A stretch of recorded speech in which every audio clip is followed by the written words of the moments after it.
بالله من الشيطان الرجيم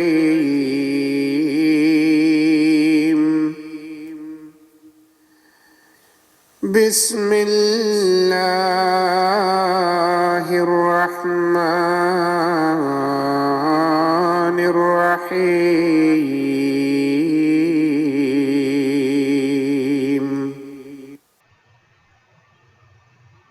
أشهد أن لا إله إلا الله وحده لا شريك له وأشهد أن محمدا عبده ورسوله أما بعد فأعوذ بالله من الشيطان الرجيم بسم الله الرحمن الرحيم اللهم صل على محمد وعلى آل محمد وبارك وسلم إنك حميد مجيد।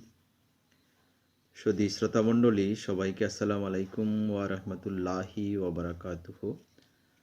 আজকে আপনাদেরকে voice of Islam অনুষ্ঠানে স্বাগত জানাচ্ছি। আর এই অনুষ্ঠানে হযরত মসিহ মাউদ ইমাম মাহদী আলাইহিসসালাম, হযরত মির্জা গোলাম আহমদ কাদিয়ানী আলাইহিসসালামের বারাকাতুদ দোয়া পুস্তক নিয়ে আজকে আপনাদের সামনে উপস্থিত হয়েছি। আর এই পুস্তকখানির যে বিষয়বস্তু সেটি হচ্ছে আল্লাহ তাআলার যে দোয়া কবুলিয়াতের বৈশিষ্ট্য, আর একই সাথে দোয়ার মাহাত্ম্য, দোয়ার গুরুত্ব এবং দোয়ার কল্যাণ, আর পবিত্র কোরআন করিমের যে ব্যাখ্যা অর্থাৎ তাফসীর, সেটি কোন আঙ্গিকে কিভাবে করা উচিত এবং সঠিক তাফসীর কিভাবে লেখা উচিত বা সঠিক তাফসীর কিভাবে হতে পারে, এই বিষয়ের উপর ভিত্তি করে হযরত মসিহ মাউদ ইমাম মাহদী আলাইহিসসালাম তিনি এই বারাকাতুদ দোয়া পুস্তক রচনা করেন, যেটা 1893 খ্রিস্টাব্দে মির্জা গোলাম আহমদ সাহেব তিনি এই পুস্তক রচনা করেন। আর পিছনে একটি বড় কারণ হচ্ছে স্যার সৈয়দ আহমদ সাহেব তিনি এই দোয়ার কবুলিয়াতের বিষয় বা দোয়া যে আল্লাহ তাআলা কবুল করে থাকেন, তো অর্থাৎ দোয়ার প্রতি ওনার ভরসা না থাকার কারণে তিনি দুটি পুস্তক রচনা করেন। আর একই সাথে তিনি যে কোরআনের তাফসীর, সেই তাফসীরের বিষয়টিও অর্থাৎ স্যার সৈয়দ আহমদ মরহুমের লিখিত আদ-দোয়া ওয়াল ইজতিবা ও তাহরির ফি উসুলিত তাফসীর এর উত্তর স্বরূপ, জবাব স্বরূপ হযরত মসিহ মাউদ ইমাম মাহদী আলাইহিসসালাম তিনি এই বারাকাতুদ দোয়া পুস্তকটি রচনা করেন। এই পুস্তকটি যখন রচনা করেন 1893 খ্রিস্টাব্দে, তো তখন সময়টা ছিল ইসলামের জন্য অত্যন্ত নাজুক। পশ্চিমা ভাবধারা তখন বিশ্বে আলোড়ন সৃষ্টি করেছিল, আর চারদিকে তারা সাড়া জাগিয়েছিল। এমনকি এর ঢেউ ইসলামে অনুপ্রবেশ করতে শুরু করেছে। একদিকে প্রকৃতিবাদী আধুনিক দর্শনের স্রোত মানুষের মনে আল্লাহর অস্তিত্ব সম্পর্কে সন্দেহ জাগিয়ে তুলছিল, অপরদিকে ব্রিটিশ সরকারের আনুকূল্যে অর্থাৎ ব্রিটিশ সরকারের পৃষ্ঠপোষকতায় খ্রিস্টান জগতের অর্থবিত্তে সাহায্যপুষ্ট হয়ে ইউরোপ হতে ঝাঁকে ঝাঁকে খ্রিস্টান পাদ্রীরা এদেশে এসে ইসলামী জগতে বিভ্রান্তি সৃষ্টি করতে লাগলো। আর প্রশিক্ষণপ্রাপ্ত খ্রিস্টান পাদ্রী সাহেবগণ ইসলাম বিরোধী আক্রমণের নতুন ধারা ও প্রবাহকে প্রতিরোধ ও প্রতিহত করার মতো আধুনিক জ্ঞান ছিল না আমাদের আলেম সমাজের হাতে। অর্থাৎ এই যে যারা খ্রিস্ট ধর্মে প্রশিক্ষিত পাদ্রী সাহেবান ছিলেন, তাদের মোকাবেলা করার মতো মুসলমানদের যে সমস্ত আলেমরা ছিল, তাদের সেই শক্তি এবং সামর্থ্য জ্ঞান কোনোটাই ছিল না। শুধু খ্রিস্ট ধর্মের প্রচারই নয়, বরং নানা ধর্মের জাগরণ ভারতবর্ষের গগনকে তখন একেবারে মুখরিত করে তুলেছিল। অর্থাৎ শুধু খ্রিস্ট ধর্ম যে তাই নয়, বরং অন্যান্য যে সমস্ত ধর্ম রয়েছে সেগুলো একেবারে যেন আকাশচুম্বী হয়ে গিয়েছিল।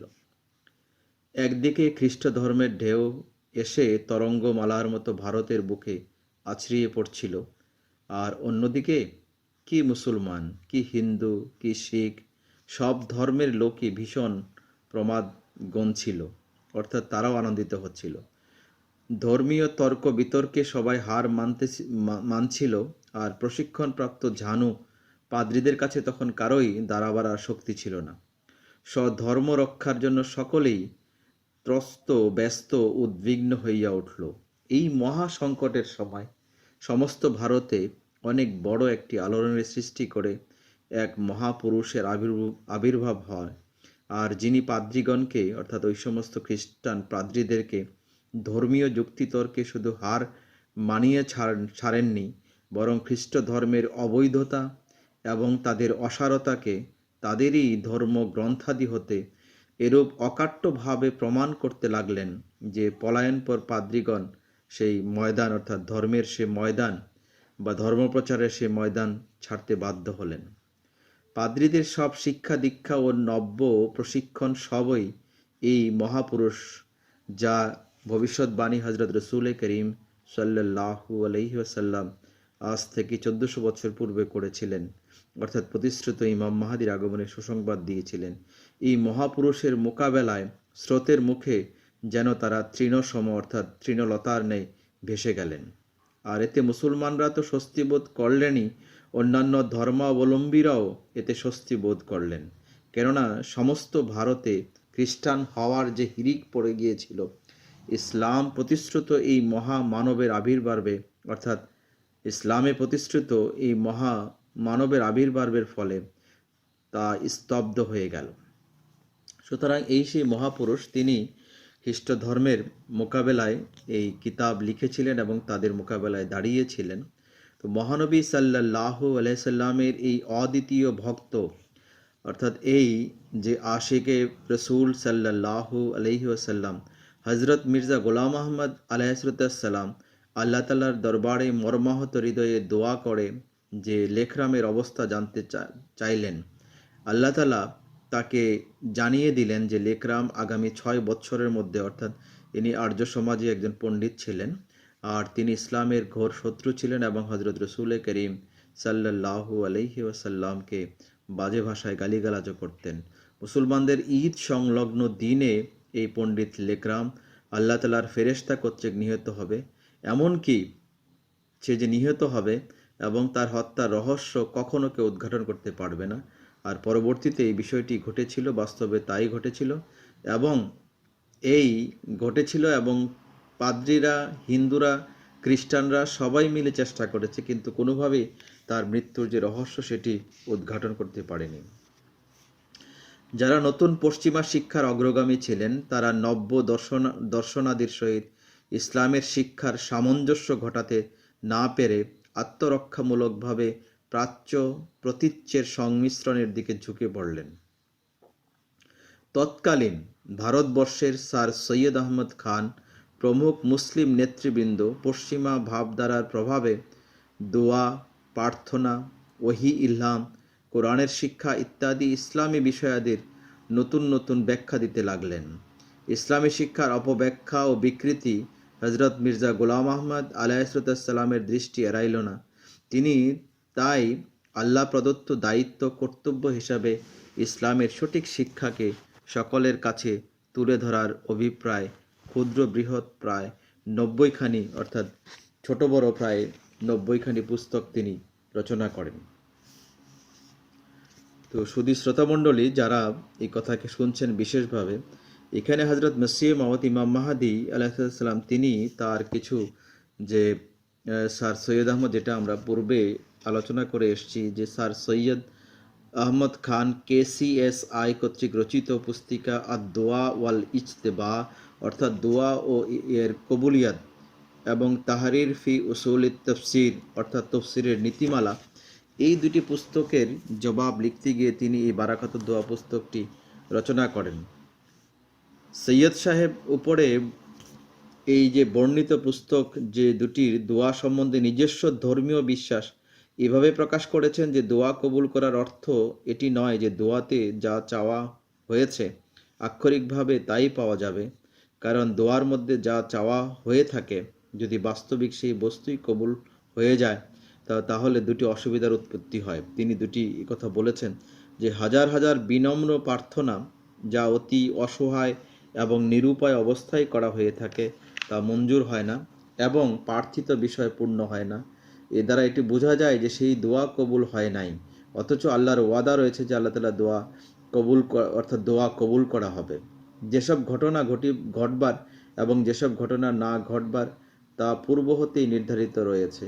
ওই সব পূর্ব নির্ধারিত ঘটনা ধারার বিপরীত কিছু ঘটা সম্ভব নয়। এটি হচ্ছে স্যার সৈয়দ আহমদ সাহেবের ওনার যে বক্তব্য বা ওনার যে মতাদর্শ সেটি তিনি এখানে, বা তার যে চিন্তাভাবনা সেটি তিনি এখানে ব্যক্ত করেছেন। এই তো আমি সুধী শ্রোতামণ্ডলীর উদ্দেশ্যে এখানে হজরত মসিহ মাউদ ইমাম মাহাদি আলাইহিসসালাম তিনি যে দোয়া আসলে কি জিনিস তিনি বলছেন যে আল্লাহ এবং তার সরল নেক বান্দার মাঝে পারস্পরিক আকর্ষণ সুলভ ইতিবাচক সম্পর্কের অপর নাম হচ্ছে দোয়া। আমি এই বিষয়টি আবারও পড়ছি, আসলে দোয়া কি জিনিস। আল্লাহ এবং তার সকল নেক বান্দার মধ্যে পারস্পরিক আকর্ষণ সুলভ ইতিবাচক সম্পর্কের অপর নাম হচ্ছে দোয়া। আল্লাহর করুণা ও কল্যাণ বান্দাকে আল্লাহর দিকে আকর্ষণ করে, অর্থাৎ আল্লাহর অনুগ্রহ, আল্লাহর দয়া এবং আল্লাহর পুরস্কার মানুষকে আল্লাহর দিকে নিয়ে যায়, আল্লাহর দিকে ধাবিত করে। বান্দা যতই কৃতজ্ঞতা ও আন্তরিকতার সাথে সেটাতে সাড়া দেয়, আল্লাহ তাআলা ততই তার আরও নিকটে আসেন। দোয়ার মাধ্যমে এই সম্পর্ক এমন এক পর্যায়ে পৌঁছায়, অর্থাৎ বান্দার দোয়ার মাধ্যমে আল্লাহ এবং বান্দার উভয়ের মাঝে এই সম্পর্ক এমন এক পর্যায়ে পৌঁছায় এবং এমন এক বিশিষ্ট গুণ ধারণ করে যা আশ্চর্যজনক ফলাফল সৃষ্টি করে। এখানে এই বিষয়টি যে দোয়া সম্পর্কে আমাদের খুবই অল্প কথা যদিও, কিন্তু এত তাত্ত্বিকপূর্ণ কথা যে এর মাঝে এই বিষয়টি স্পষ্ট হয়ে যায় যে আসলে দোয়া কী জিনিস। দোয়া এমন একটা জিনিস যে আল্লাহ এবং বান্দা উভয়ের মাঝে আল্লাহ তাআলার যে দোয়ার মাধ্যমে সেই সম্পর্ক সৃষ্টি হয়, যা অন্য কিছুর মাধ্যমে সম্পর্ক হওয়া সম্ভব নয়। পূর্ণ বিশ্বাসী ব্যক্তির পরিপূর্ণ দোয়াতে সৃজনী শক্তি দান করা হয়, অর্থাৎ যিনি পরিপূর্ণ বিশ্বাস নিয়ে আল্লাহ তাআলার কাছে দোয়া করেন, আল্লাহ তাআলা তার সেই দোয়ার মাধ্যমে এক ধরনের শক্তি সঞ্চার করে দেন। যে সকল ঘটনাকে আমরা মোজেজা বলে থাকি, সে সকল ঘটনার অধিকাংশই দোয়া মঞ্জুরির অর্থাৎ দোয়া কবুল হওয়ার দৃষ্টান্ত স্বরূপ আল্লাহর পক্ষ থেকে বান্দাকে নিদর্শন দেখানো হয় বা নিদর্শন দেওয়া হয়।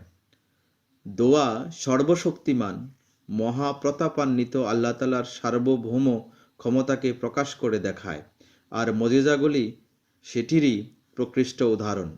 অর্থাৎ দোয়া সর্বশক্তিমান আল্লাহ তাআলার এবং মহাপ্রতাপান্বিত আল্লাহ তাআলার সার্বভৌম ক্ষমতাকে বান্দার জন্য প্রকাশ করে দেখায়, আর সেই মজেজাগুলিই হচ্ছে সেই প্রকৃষ্ট অর্থাৎ দোয়া কবুল হওয়ার সেই ঘটনা।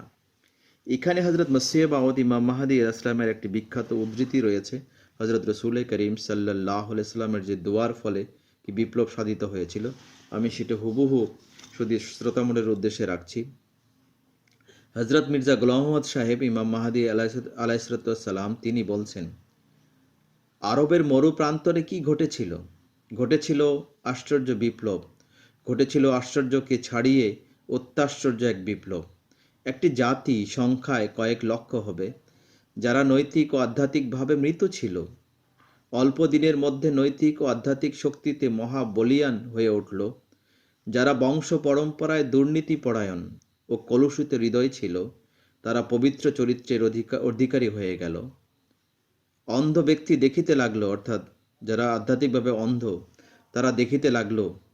যারা বোবা ছিল তারা পৃথিবীর বুকে ঐশী সত্যকে প্রচার করতে লাগলো, অর্থাৎ ধার্মিকভাবে ধর্মীয়ভাবে আধ্যাত্মিকভাবে যারা বোবা ছিল তারা লোকদের কাছে সত্য প্রচার করতে লাগলো। এমন এক মহা বিপ্লব সংঘটিত হলো যা পূর্বে আর কখনো দেখা যায়নি, এমনকি কখনো শোনাও যায়নি। এটা কি ছিল? এটা কিভাবে হলো জানেন কি?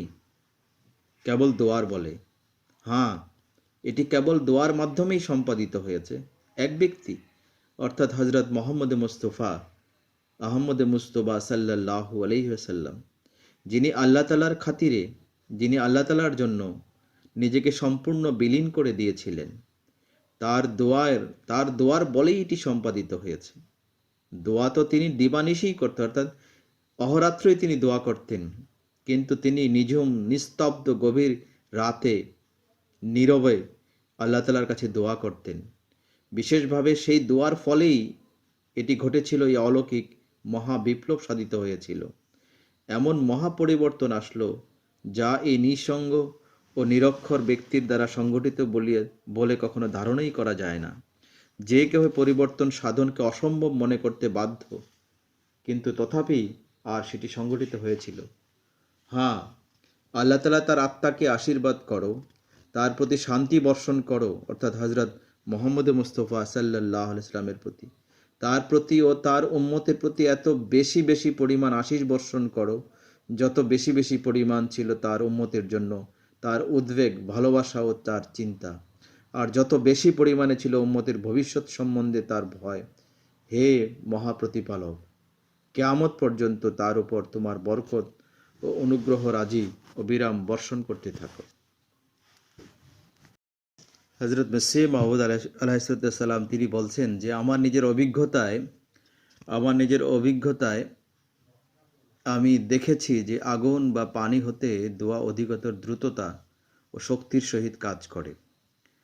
প্রকৃতপক্ষে প্রকৃতি যত উপায় উপকরণ জুগিয়েছে তার মধ্যে সবচেয়ে অধিক শক্তিশালী ও ফলপ্রসূ হলো দোয়া। দোয়ার মতো কার্যকরী অন্য কিছু নেই।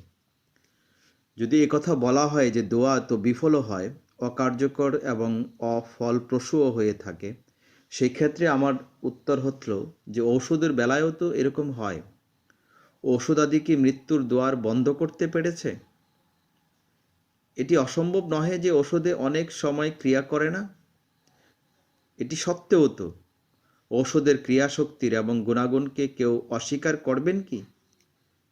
এটি সত্য যে প্রত্যেক বস্তুর ক্ষেত্রেই এবং প্রত্যেক কর্মক্ষেত্রেই তকদির সক্রিয় আছে। সব কিছুই তকদির দ্বারা পরিবেষ্টিত, কিন্তু তকদির জ্ঞান বিজ্ঞানকে অকেজ ও অপ্রয়োজনীয় করে দেয় নাই এবং উপায় ও পদ্ধতিকে অবিশ্বাসের বস্তুতে পরিণত করে নাই।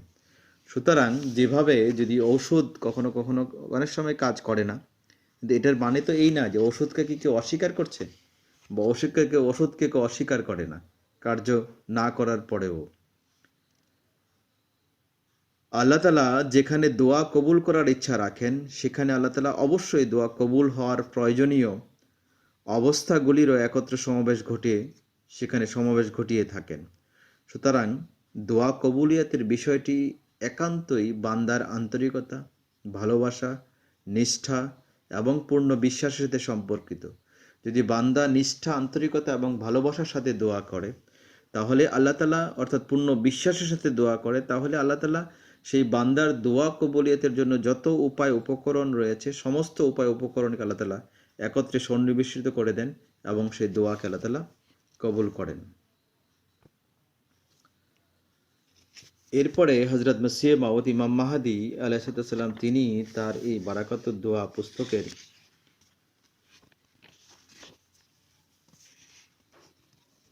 বিভিন্ন জায়গায় তিনি অনেক বিস্তারিত আলোচনা করেছেন, কিন্তু যেহেতু পুরো পুস্তক কোনোভাবেই এখানে উপস্থাপন করা ওইভাবে সম্ভব নয়, তো এই জন্য আমার কাছে যে বিষয়গুলো গুরুত্বপূর্ণ মনে হয়েছে আমি সেগুলি উপস্থাপন করছি। আশা করি যে বিষয়গুলি শ্রোতামণ্ডলীর জন্য উপকারে আসবে।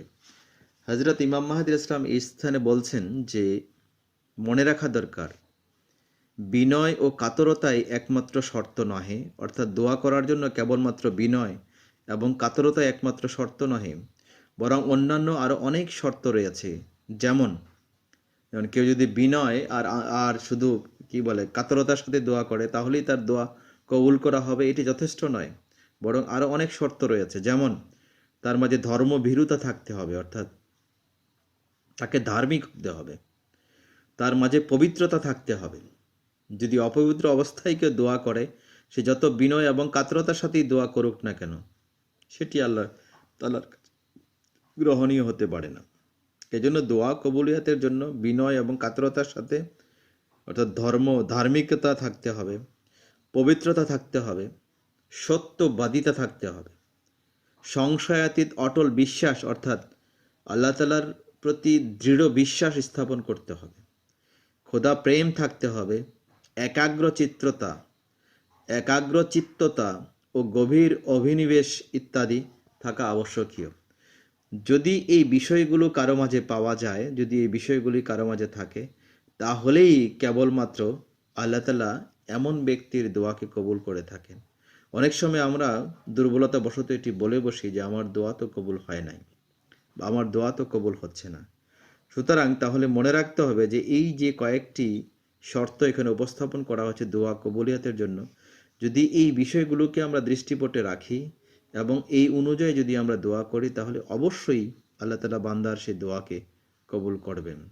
সমস্ত কিছুর উপরে বিবেচ্য যা চাওয়া হলো তার পরিণাম আল্লাহ তাআলার জ্ঞান এবং প্রজ্ঞা অনুসারে আল্লাহ তাআলা জানেন। দোয়াকারের জন্য এবং যার সপক্ষে দোয়া করা হচ্ছে তার জন্য ইহকালে এবং পরকালে সেটি মঙ্গল কিনা, অর্থাৎ যার জন্য দোয়া চাওয়া হচ্ছে আর যে দোয়া করছে তার পরিণাম, অর্থাৎ এটি যদি কবুল করা হয়, তাকে যদি সেটি দিয়ে দেওয়া হয়, তাহলে এটি তার জন্য মঙ্গলজনক কিনা এটি আল্লাহ তাআলা ভালো জানেন। ভবিষ্যৎ সম্পর্কে মানুষ সঠিক জ্ঞান রাখতে পারেন না। মানুষ কিছু ধারণা করতে পারেন, সেটা ভুলও হতে পারে, ঠিকও হতে পারে, বরং ভুল হওয়ার সম্ভাবনাই বেশি। কিন্তু আল্লাহ তাআলা নিশ্চিতভাবে জানেন যে আমার এই বান্দার জন্য কোনটি ভালো আর কোনটি খারাপ। এজন্য দোয়া কবুলিয়াতের সাথে এটারও একটা সম্পর্ক রয়েছে, এটারও একটা শর্ত রয়েছে। কেননা অনেক সময় এমনও হয় যে মহা প্রয়োজনীয় এই শর্তটি বাদে অন্য সব শর্তই পূরণ হইল, কিন্তু পার্থিব বস্তু খোদার দৃষ্টিতে শুভ বা কল্যাণকর নহে। অর্থাৎ এই দোয়ার মধ্যে সমস্ত কিছু ঠিক আছেই, কিন্তু পার্থিব দৃষ্টিকোণ থেকে আল্লাহর দৃষ্টিতে এটি তার জন্য কল্যাণকর নয়, বরং তার ঈমান নষ্টের কারণ রয়েছে, তার স্বাস্থ্যহানির কারণ রয়েছে, বা অন্য কোনো বিপদের সম্ভাবনা রয়েছে। আল্লাহর দৃষ্টিতে এটি শুভকর এবং কল্যাণকর না হলে আল্লাহ সেই দোয়াকে কবুল করেন না। এই জন্য দোয়া কবুলিয়াতের জন্য এই শর্তটিও পূর্ণ হওয়া একান্ত আবশ্যক। এখানে হযরত মসিহ মাউদ মির্জা গোলাম আহমদ সাহেব তিনি একটি উদাহরণ দিয়ে বোঝাচ্ছেন। একটি আদরের শিশু জ্বলন্ত অঙ্গার কিংবা একটি ছোট্ট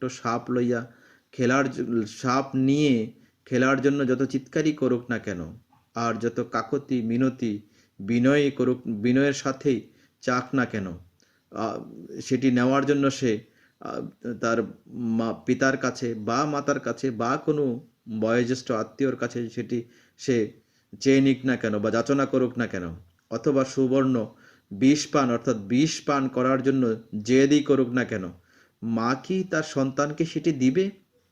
কখনোই না।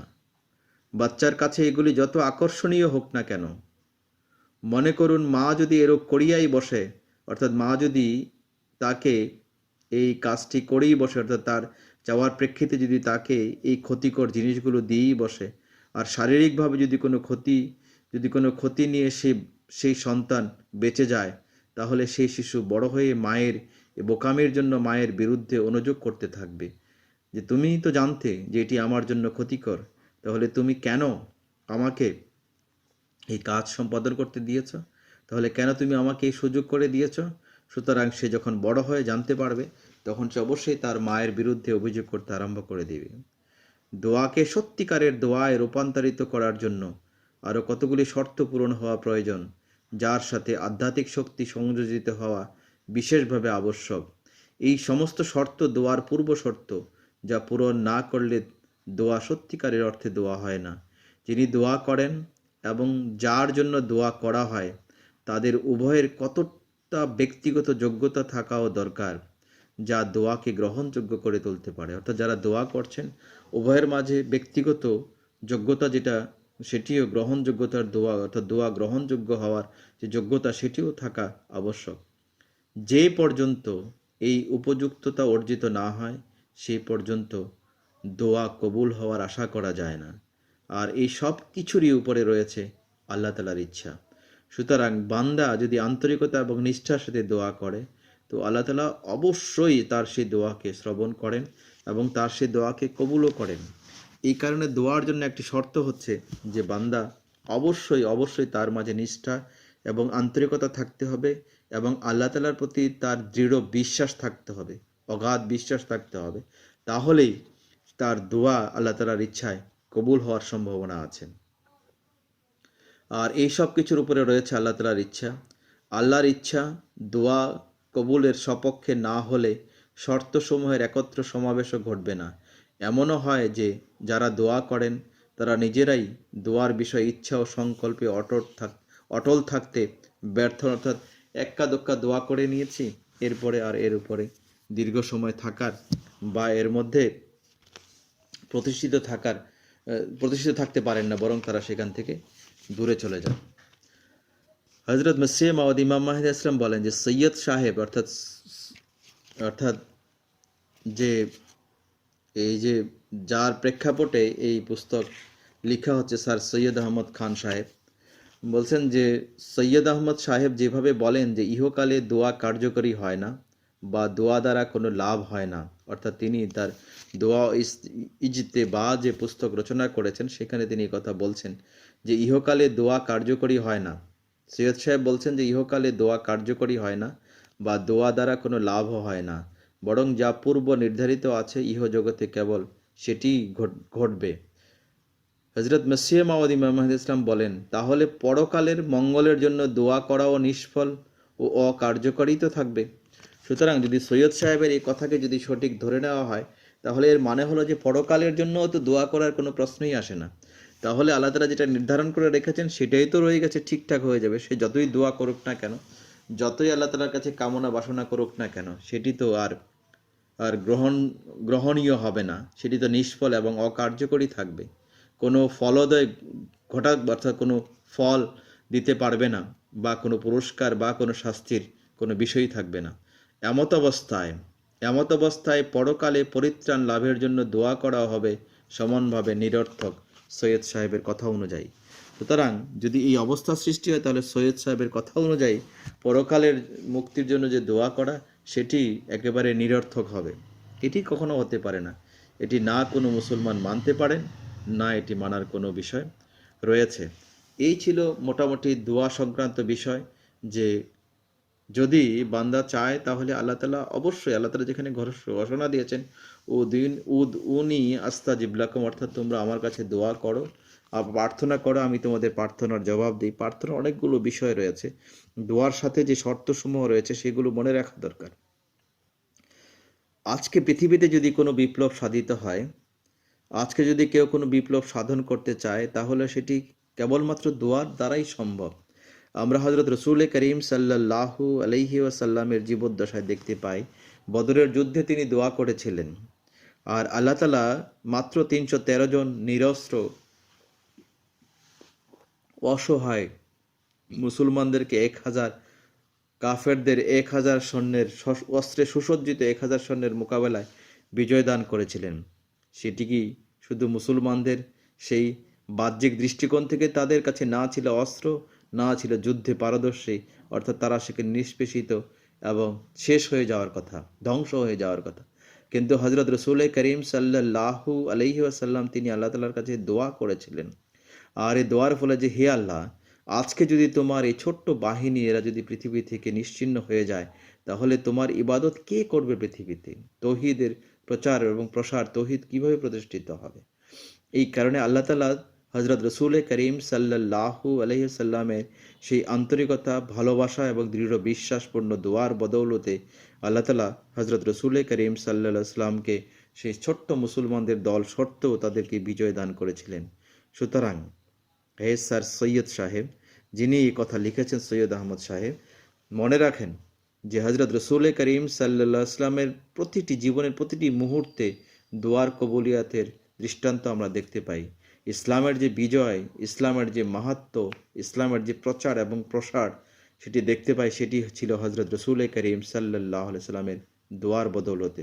সুতরাং যারা আজকে এই কথা শুনছেন, হযরত মসিহ মাউদ ইমাম মাহদি আলাইহিসসালামের এই যে বারাকাতুদ দোয়া পুস্তকের আলোকে, তো তাদের বিষয়টি মাথায় রাখা দরকার এবং আত্মজিজ্ঞাসা করা দরকার, এবং একই সাথে তাদের এই বিষয়ে মনোযোগও নিবদ্ধ করা উচিত যে যদি পৃথিবীতে কোনো পরিবর্তন সাধিত করতে চাই, যদি আশা করেন যে কোনো পরিবর্তন সাধিত হোক, বিপ্লব সাধিত হোক, তাহলে সেটি কেবলমাত্র দোয়ার মাধ্যমেই সম্ভব।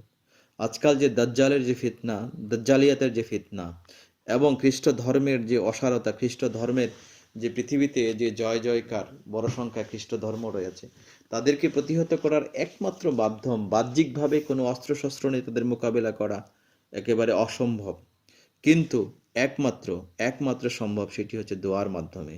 যদি আমরা আমাদের দোয়ার মাধ্যমে আল্লাহ তাআলাকে রাজি করাতে পারি, যদি আমরা আমাদের দোয়ার মাধ্যমে আল্লাহ তাআলা আমাদের প্রতি সন্তুষ্ট হয়ে যান, আমাদের দিকে মুখ ফিরে চান, তাহলেই কেবলমাত্র পৃথিবীতে বিপ্লব সাধিত হওয়া সম্ভব এবং প্রকৃত ইসলাম হযরত রাসূল করিম সাল্লাল্লাহু আলাইহি ওয়াসাল্লাম কর্তৃক আনীত যে ইসলামের বাণী, সেই ইসলাম প্রতিষ্ঠিত হওয়া সম্ভব এবং খ্রিস্ট ধর্ম আস্তে আস্তে নিশ্চিহ্ন হয়ে যাবে। এই জন্য আল্লাহ তাআলাকে রাজি করানোর জন্য এই দোয়ার কোনো বিকল্প নাই। সুতরাং আমরা যারা এই কথা আজকে শুনছি, আমাদের প্রত্যেকের আত্মবিশ্লেষণ করা উচিত এবং একই সাথে আল্লাহ তাআলার দরবারে কাকুতি মিনতির সাথে, বিনয়ের সাথে, ভালোবাসার সাথে, আন্তরিকতার সাথে এবং ধার্মিকতার সাথে, পবিত্রতার সাথে, সত্যবাদিতার সাথে আল্লাহ তাআলার কাছে দোয়া করা উচিত।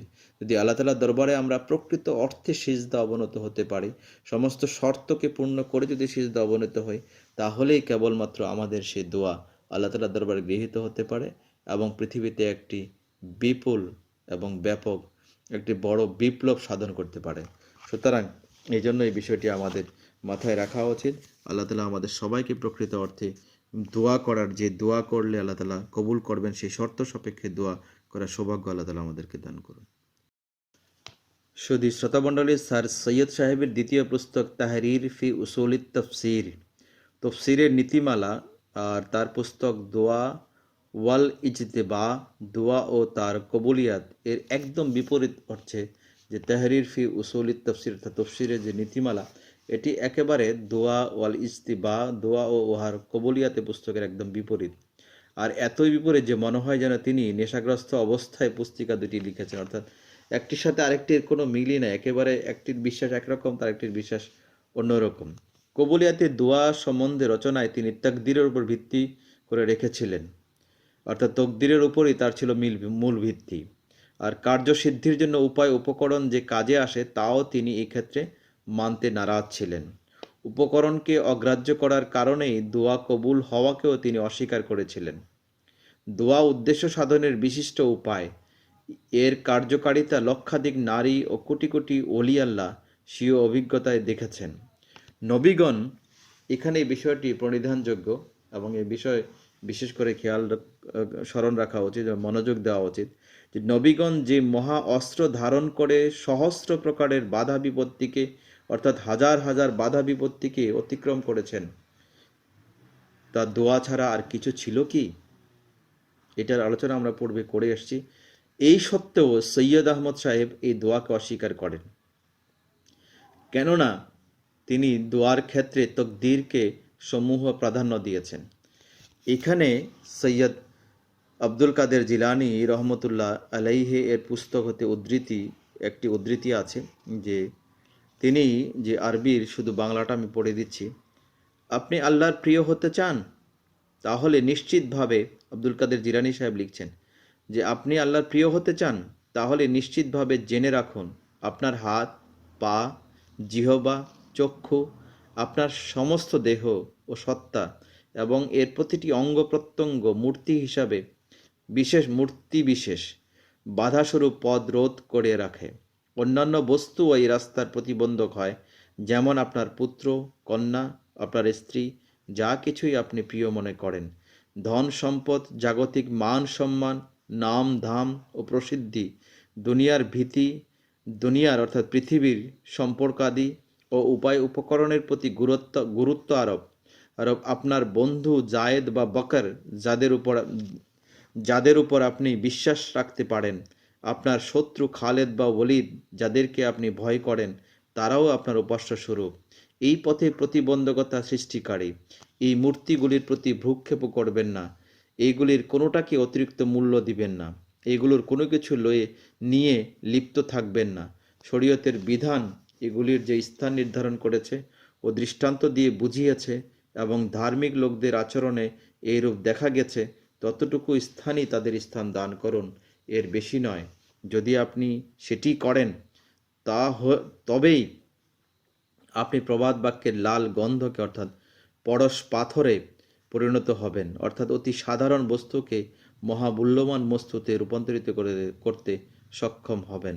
আর আপনার মকাম অতি উচ্চ মকাম হবে, এত উচ্চ যে আপনাকে দেখা যাবে না, অর্থাৎ অন্যরা সহজে আপনাকে বুঝতে পারবে না। আল্লাহ তখন আপনাকে নবীগণের ও ঐশী দূতগণের মেধা প্রদান করবেন। অর্থাৎ এই সমস্ত বিষয়, এটার সাথে আমরা দ্বিমত করার আমাদের সুযোগ নাই। আব্দুল কাদের জিলানী রহমতুল্লাহ আলাইহে যে কথা বলেছেন, যে এটি মাথায় রাখা দরকার, যে এই সমস্ত বিষয় অনেক সময় আল্লাহ তাআলাকে লাভ করার ক্ষেত্রে, ইবাদতের ক্ষেত্রে এবং আল্লাহ প্রাপ্তির ক্ষেত্রে এগুলো আমাদের জন্য বাধা হয়ে দাঁড়ায়। এগুলো আমাদের সামনে এক একটা মূর্তি হয়ে দাঁড়ায়, এক একটা প্রতিমা হয়ে দাঁড়ায়, যে আল্লাহর পথে বাধা সৃষ্টি করে। এই জন্য তিনি বলেছেন, যদি আল্লাহ তাআলাকে লাভ করতে চাও, তাহলে কখনোই যেন এগুলো তোমাদের সামনে বা তোমাদের রাস্তায়, আল্লাহ প্রাপ্তির রাস্তায় কখনো বাধা হয়ে না দাঁড়ায়। হযরত মুসিহ মাউদ ইমাম মাহদী আসলাম মির্জা গোলাম আহমদ সাহেব বলছেন যে, আমার মতে তফসিরের মূল নীতিগুলো এই। তফসিরের প্রথম নীতি নির্ধারক হলো কোরআন করিম। অর্থাৎ তফসির লেখার জন্য সর্বপ্রথম যে নীতি নির্ধারক, সেটি হচ্ছে কোরআন করিম স্বয়ং নিজেই। কোরআনের যে কোনো একটি আয়াতের অর্থ কোরআনের অন্যান্য আয়াতের মাঝে পাওয়া যায়। অর্থাৎ কোরআনের একটির অর্থ আরেকটি আয়াতের মাঝে পাওয়া যায়। এই কথাটা অতি সাবধানতার সাথে স্মরণ রাখা দরকার, যে পবিত্র কোরআন অন্যান্য ধর্মগ্রন্থের মতো নহে। অর্থাৎ অন্যান্য ধর্মগ্রন্থের মতো নয়। কোরআনে বর্ণিত কোনো উক্তির সত্যতার সাক্ষ্যের জন্য, অর্থাৎ কোরআনের উক্তির কোনো সত্যতার সত্য প্রমাণের জন্য এবং এর সঠিক অর্থ প্রকাশের জন্য অন্যান্য পুস্তকের উপর নির্ভর না করে কোরআন নিজের উপরেই নির্ভর করে। অর্থাৎ কোরআনের একাংশের অর্থ বিকৃত করলে সমস্ত কোরআনের অর্থই বিকৃত আসবে। অর্থাৎ এটি জানা যায় যে কোরআনের এক অংশ আরেক অংশের জন্য ব্যাখ্যা স্বরূপ। এই কারণে যদি কোরআনের কোনো বিষয়ে কোনো সংশয় দেখা দেয়, তাহলে কোরআনের অন্য আয়াত দেখলে সেই সংশয়টা এবং সেটা ভুলটি সেটি দূর হয়ে যাবে। আর যদি কেউ কোরআনের সঠিকভাবে কোরআনের অর্থ জানতে চায়, কোরআনের ব্যাখ্যা জানতে চায়, তাহলে অন্য অর্থের দিকে তাকালেই হবে। আর যদি কেউ কোরআনের কোনো একটি অর্থকে বিকৃত করে, সেটা জেনে হোক বা না জেনে হোক, তাহলে কোরআনের অপর আয়াতগুলো এটার বিরোধিতায় সেখানে দাঁড়িয়ে যাবে। অর্থাৎ অনেকগুলো অর্থ আরও বিকৃত করতে হবে, আর যেটা কোনোভাবেই সম্ভব নয়।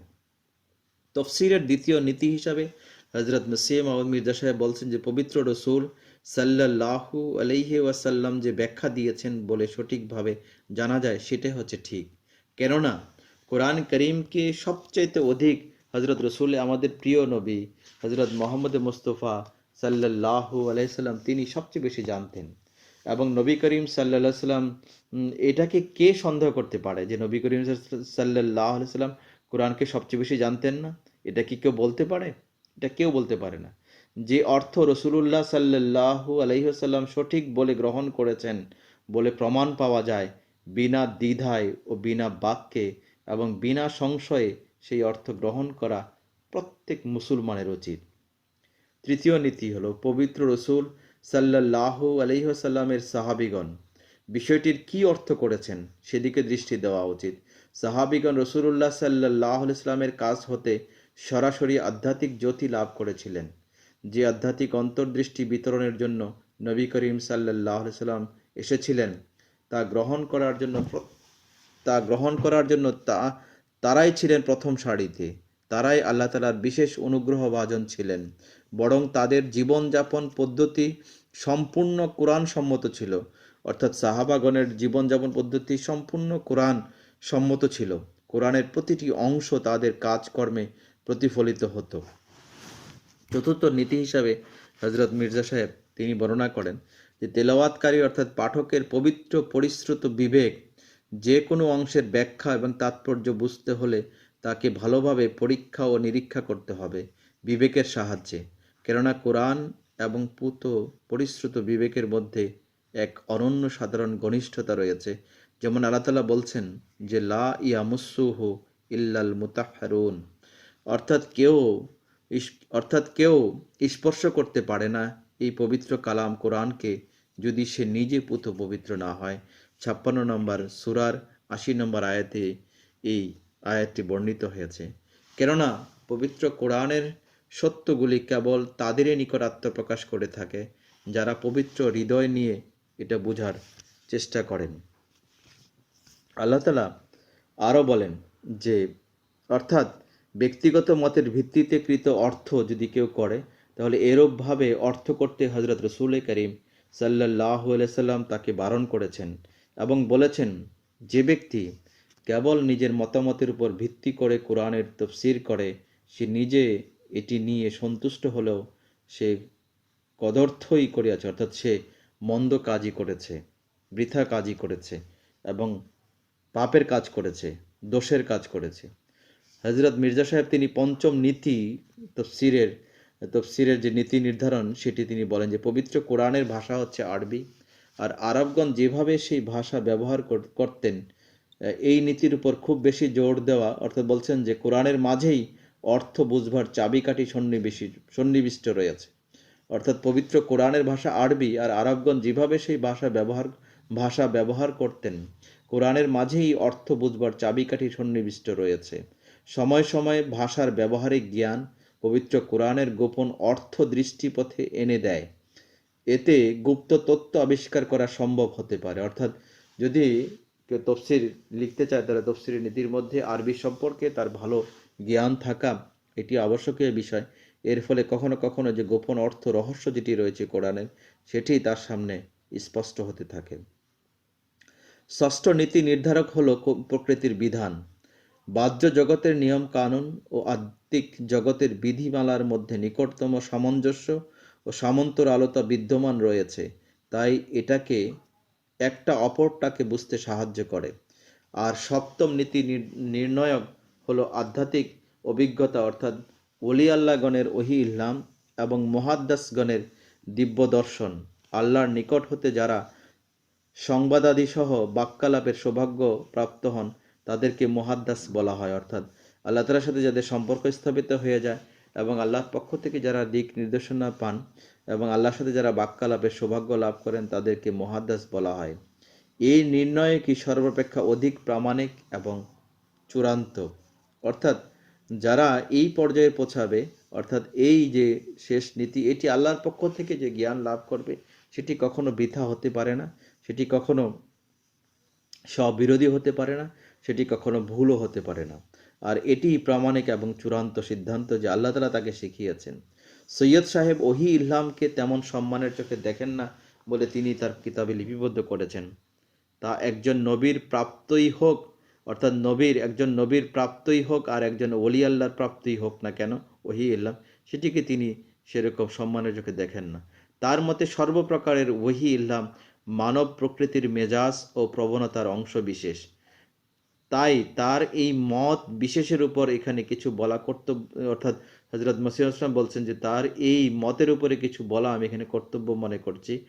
তিনি বলেন যে প্রথমেই আমি যে কথাটি বলতে চাই, মির্জা সাহেব বলছেন যে যেসব ওহি ইলহাম আল্লাহর কাছ থেকে আসে প্রকৃতি প্রদত্ত একটা প্রবণতা বা দক্ষতা বলে সেগুলিকে উড়াইয়া দেওয়া শুধু একটা ভ্রান্তি নয়, অর্থাৎ ভুলই নয়, বরং একটা মহা ভুলও বটে, অর্থাৎ মহা ভুলের মধ্যে থাকাও বটে। মানবকে সত্য হতে বহু দূরে নিয়ে সরিয়ে দেওয়ার একটি পন্থাও এটি। সুতরাং যদি সৈয়দ সাহেব যে বিষয়টি বলেছেন যে ওহি আল্লাহের বিষয়ে তার দৃঢ় বিশ্বাস নাই, তো এটা তার একেবারে একটি বরং সাধারণ ভ্রান্ত নয়, বরং সাধারণ ভুল নয়, বরং এটি অনেক বড় ভুল। একজন মুহাদ্দাস নবীর ভূমিকাই পালন করে থাকেন। পার্থক্য শুধু এই যে তিনি নিজে কোনো ধর্মীয় অধ্যাদেশ জারি করেন না, অর্থাৎ তিনি নিজে কোনো কিতাব বা কোনো অধ্যাদেশ বা কোনো আইন সেটাকে রহিত করেন না বা প্রচলন করেন না। তিনি তার প্রভু পবিত্র রসুল হযরত মুহাম্মদ মুস্তাফা সাল্লাল্লাহু আলাইহি ওয়াসাল্লামের ইচ্ছা ও শিক্ষা এবং আল্লাহর কাছ হতে দিব্যভাবে, অর্থাৎ দিব্য দর্শন প্রাপ্ত হন। আল্লাহর আশীর্বাদ ও অনুগ্রহে তিনি নবী করিম সাল্লাল্লাহু আলাইহি ওয়াসাল্লামের আধ্যাত্মিক বরকত ও ফজলের অংশীদার হন। তিনি স্বকীয় ধ্যান ধারণার বশবর্তী হয়ে, অর্থাৎ তিনি নিজের ধ্যান ধারণার বশবর্তী হয়ে কথা বলেন না, বরং অন্তর্দৃষ্টি ও অভিজ্ঞানের ভিত্তিতে কথা বলেন।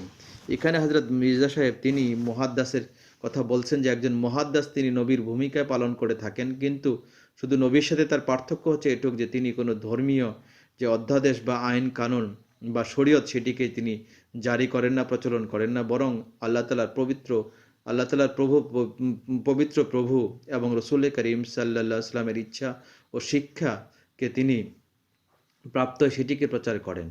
এমনকি আল্লাহর আশীর্বাদ ও অনুগ্রহে তিনি নবী করিম সাল্লাল্লাহু আলাইহি ওয়াসাল্লামের আধ্যাত্মিক বরকত ও ফজরের অংশীদার হন। তিনি নিজের ধ্যান ধারণার বশবর্তী হয়ে কোনো কথা বলেন না, বরং অন্তর্দৃষ্টি ও অভিজ্ঞতার ভিত্তিতে কথা বলেন।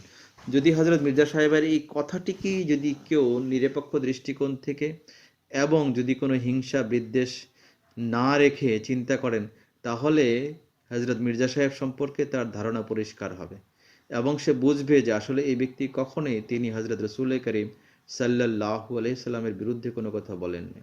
ওহী ইলহামের আগমনের বিষয়টা প্রমাণহীন প্রাচীন কাহিনীতে পর্যবসিত যেন না হয়।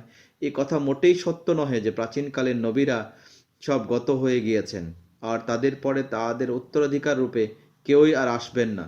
তাদের সম্বন্ধে কথা বলা মানে মৃত এবং বিগতদের সম্বন্ধে গল্পগুজব করা। নবীগণের আধ্যাত্মিক উত্তরাধিকারী প্রতি শতাব্দীতে আসছেন, অর্থাৎ নবীগণের যে উত্তরাধিকারী প্রতি শতাব্দীতে মুজাদ্দেদ রূপে আসছেন এবং জগতের সংশোধনের জন্য আসছেন।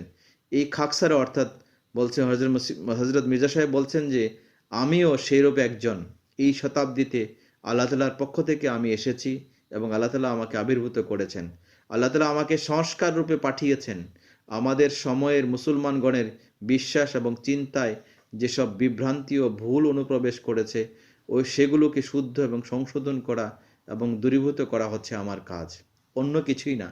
যিনি কোথায় কথা বলেননি যে আমি নতুন শরীয়ত নিয়ে এসেছি, নতুন কোরআন শরীফ নিয়ে এসেছি, অন্য কিছু নিয়ে আসছি। তিনি বলছেন যে আমার মূল কাজই হচ্ছে যে মুসলমানদের মাঝে যে সমস্ত বিভ্রান্তি এবং ভুল অনুপ্রবেশ করেছে সেগুলোকে শুদ্ধ এবং সংশোধন করা, সেটিও কোরআন শরীফের আলোকে হজরত রসুল করিম সাল্লাল্লাহু আলাইহি ওয়াসাল্লাম আনিত ইসলাম এবং পরিপূর্ণ শরীয়ত, শেষ শরীয়ত গ্রন্থ কোরআন শরীফের আলোকেই এই সমস্ত বিষয়গুলোকে দূর করাই কেবলমাত্র আমার পক্ষে আমার কাজ।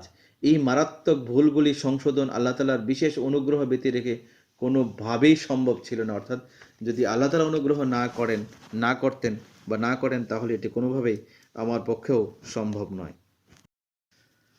এরপরে হজরত মসিহ মাউদ ইমাম মাহদী আলাইহিসসালাম তিনি বারাকাতুদ দোয়া পুস্তকে বলেন, যারা সত্যিকার অন্বেষণকারী তারা আসুন এবং আমাকে প্রশ্ন করুন।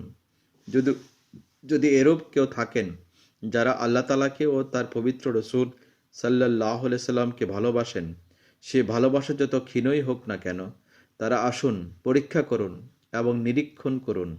তারপর এই জামাত যা আল্লাহ তাআলা নিজের অনুমোদন দ্বারা স্থাপন করেছেন তাতে যোগদান করুন, কেননা আল্লাহর মনোনীত জামাত এটি। অর্থাৎ এ যুগে যে মুজাদ্দেদ আসার কথা ছিল 1400 শতাব্দীর মুজাদ্দেদ, এটি হজরত মির্জা গোলাম মোহাম্মদ সাহেব আলাইহিসসালাম, এবং তিনি যে জামাত আল্লাহ তাআলার নির্দেশে প্রতিষ্ঠা করে গেছেন আল্লাহর ফজলে, এটি আল্লাহ তাআলার মনোনীত জামাত এই যুগে। কেননা আল্লাহ তাআলার মিথ্যাবাদীর সাথে কখনোই আল্লাহ তাআলার এরকম ব্যবহার হতেই পারে না যে তিনি আল্লাহর নামে দিনের পর দিন কথা বলে যাবেন, মিথ্যা কথা বলে যাবেন, নাউজুবিল্লাহ মিন যালিক, আর আল্লাহ তাআলা তাকে সফলতা দিতেই থাকবেন। পৃথিবীর 214টি দেশে আল্লাহ তাআলার ফজলে তার এই জামাত প্রতিষ্ঠিত এবং খাঁটি ইসলাম প্রচার করে যাচ্ছে। ওহী বা খোদাপ্রাপ্ত বাণী সম্বন্ধে এরূপ মনে করা অতি মারাত্মক ভুল যে সেটি অতীতে সাধু সজ্জনকে ভূষিত করত, ইহা এখন আর নাই। অর্থাৎ এটি এখন আর নেই, নিঃশেষ হয়ে গেছে। অর্থাৎ এতে পৌঁছার দরজা চিরতরে বন্ধ হয়ে গেছে। অর্থাৎ আল্লাহ তাআলার সাহায্য এবং আল্লাহ তাআলার যে অনুগ্রহ সেটি এখন আর নাই, আর সেটি বন্ধ হয়ে গেছে। এটি মনে করা কোনোভাবেই যুক্তিযুক্ত নয়। স্যার সৈয়দ আহমদ সাহেব যদি কোরআনের ব্যাখ্যার জন্য কোরআনেরই প্রতি অধিক দৃষ্টি নিবদ্ধ করতেন, অর্থাৎ কোরআনের প্রতি যদি তিনি অধিক দৃষ্টি নিবদ্ধ করতেন, তাহলে তিনি এমন মারাত্মক উপসংহারে উন্নীত হতেন না। কোরআন নিজেই তার বাণীগুলোকে একের উপর হতে আগত বৃষ্টি, অর্থাৎ আল্লাহ তাআলার পক্ষ থেকে আগত বৃষ্টি বলে বর্ণনা করেছেন।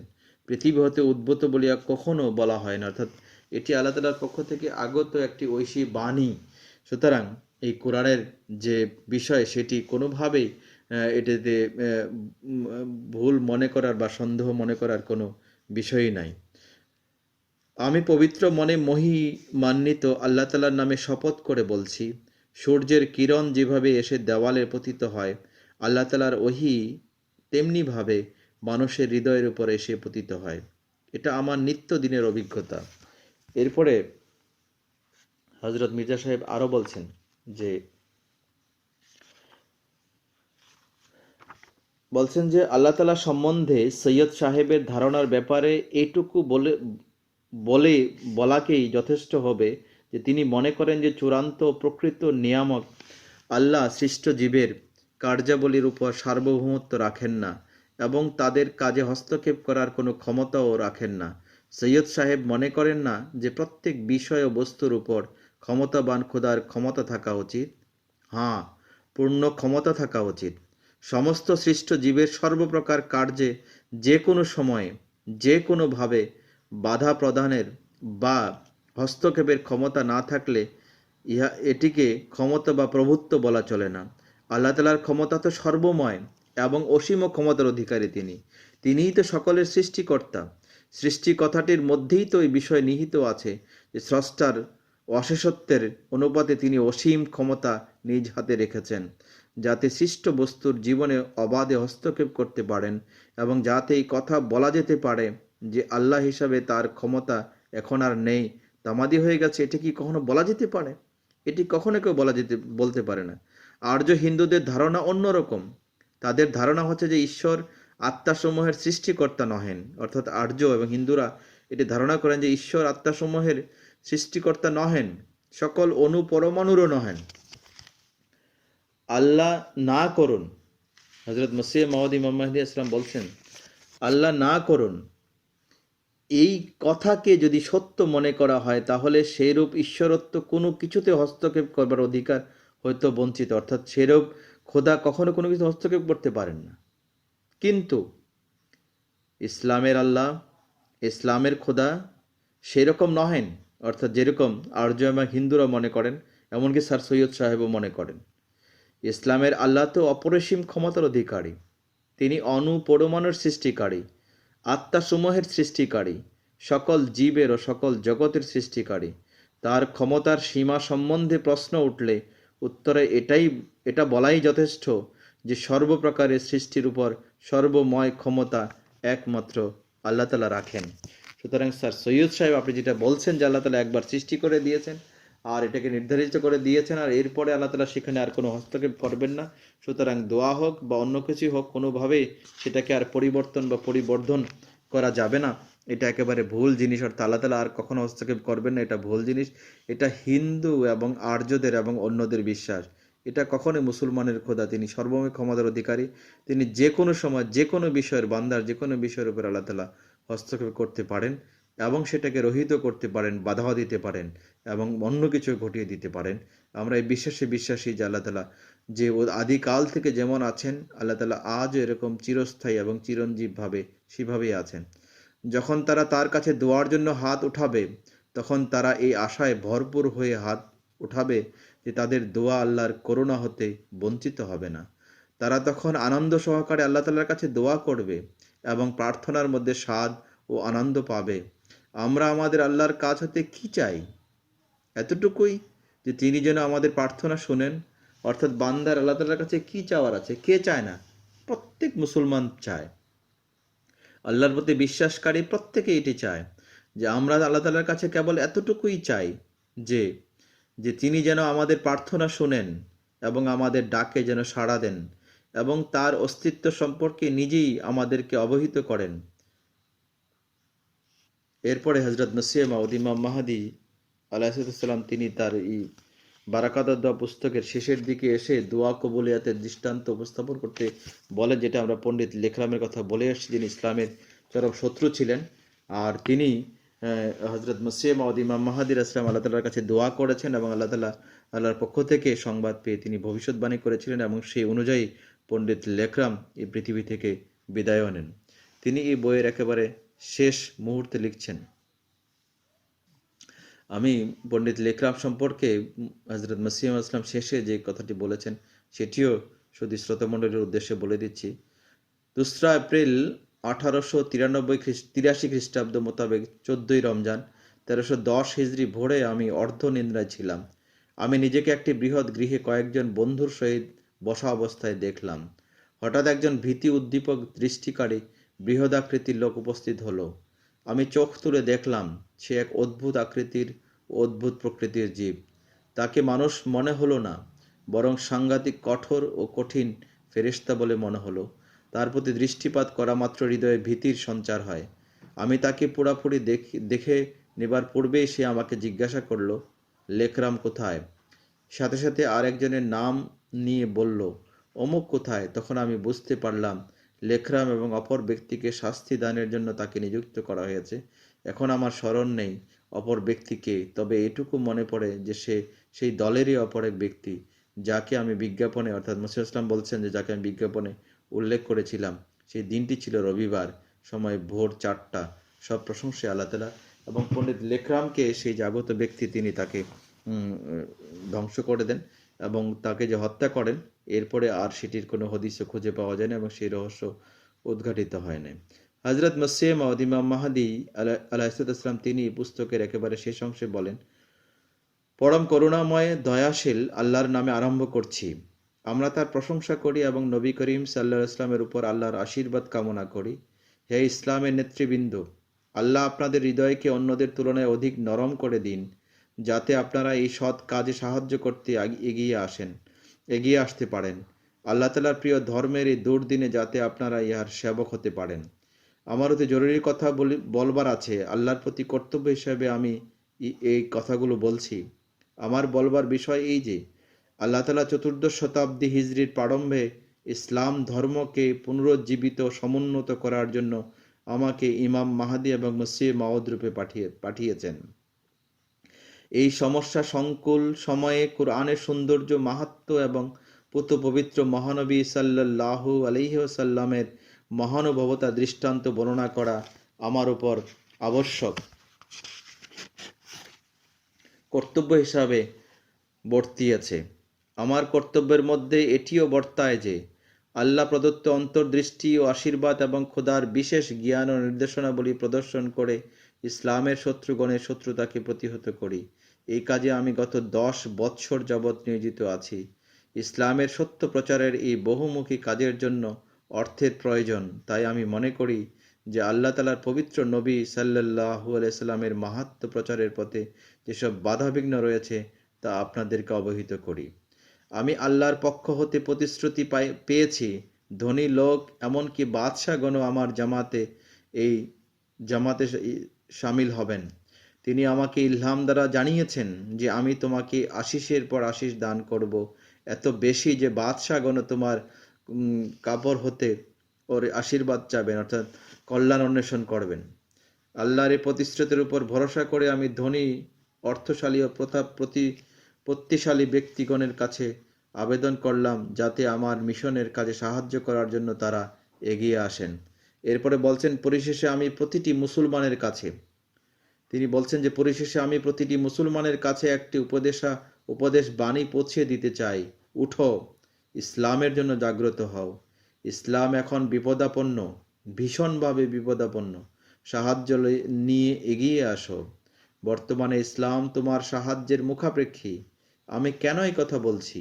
এজন্য যে আল্লাহ আমাকে কোরআনের জ্ঞান দিয়েছেন এবং পবিত্র গ্রন্থের মধ্যে নিহিত অনেক তাৎপর্যপূর্ণ তথ্য ও সত্য আমার কাছে প্রকাশ করেছেন। আমার সপক্ষে তিনি অনেক মজেজা প্রদর্শন করেছেন। অতএব আমার কাছে আসো এবং আমার সাথে আল্লাহ তাআলার কৃপা ও আশীর্বাদের অংশ লাভ করো। তোমরাও ধন্য হও। আমি সে আল্লাহর নামে শপথ করে বলছি, যার হাতের মুঠোয় আমার জীবন ও প্রতিটি অঙ্গ প্রত্যঙ্গ। আমি তার পক্ষ হতে ইসলামের সংস্কার ও পুনরুজ্জীবনের জন্য প্রেরিত হইয়াছি।